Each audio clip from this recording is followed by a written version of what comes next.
Yeah, I would. Honestly, I would. My concern is that Brock Lesnar's such a size that he might just be able to overwhelm Cormier and just be able to resist his his pace enough to just weigh on him and beat him up. And that's my concern, is because then it does kind of validate the big freak show coming over from the WWE and winning a world title again. That would kind of be a shame. I mean, I get it for DC; it's a massive fight, and obviously all the cards are in his hand. He should be able to beat him. The only downside is that, we thought Stipe was big. Brock Lesnar's massive. And, there does come a point where you just, David and Goliath, sometimes you're not big enough. There is a point where the bigger man is always going to be able to beat you regardless of how good you are. Yeah, but Brock can't take a punch. Well, no, he can take a punch. He's just scared of taking punches. Yeah. There is a difference. He can take a punch. He is a tough guy. He's got a big old block of concrete for head. He's got a real thick neck as well, which makes it even more difficult to knock him out. And you've got to think the kind of punishment that Shane Carwin put on him in that first round of their fight, he withstood that beating and came back in the next round. So we can't count Brock Lesnar out. He is a good wrestler and he's a big, strong, durable athlete. The benefit is obviously that they know each other. They've been familiar with each other for a long time.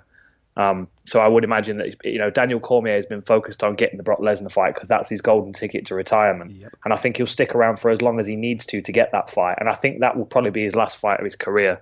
I don't think it's going to be as clean sailing for Brock coming straight back into the UFC as the promotion would want you to believe. I think it's going to take some time to get him cleared and get contracts in place and all that kind of stuff. So I would actually think that the next person we see Cormier fight would be Alex Gustafsson. Do you think that's my prediction? Because that's interesting.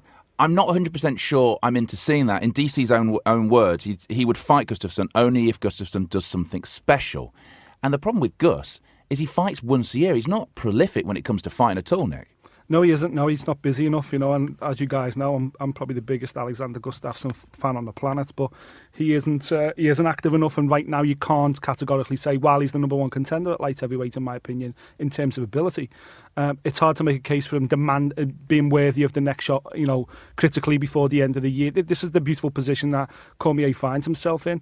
There isn't a light heavyweight that you would argue has got to get a shot at the belt now. Oh, if DC is going to stay at heavyweight, we need to know because it needs to be what this guy deserves it. The light heavyweight division's kind of floating around between DC's beat most of these guys before anyway, Gustafsson included. So it'd be different if Gus had 2 or 3 fights in the last 18 months and was really banging on the door and ready to go. I still believe the biggest fight out there at light heavyweight would be a John Jones comeback. But that's not in the hands of the UFC, is it? That's in the hands of the testers. It is, yeah. Well, exactly. I think by now the UFC, they thought they would definitely have John Jones right back in the loop, but then or at least know he was out. But that's what I mean. With John Jones and his management team completely and utterly blew that hearing that they had and behaved like absolute amateurs, and that's why John Jones is still on the outside of the sport looking back in.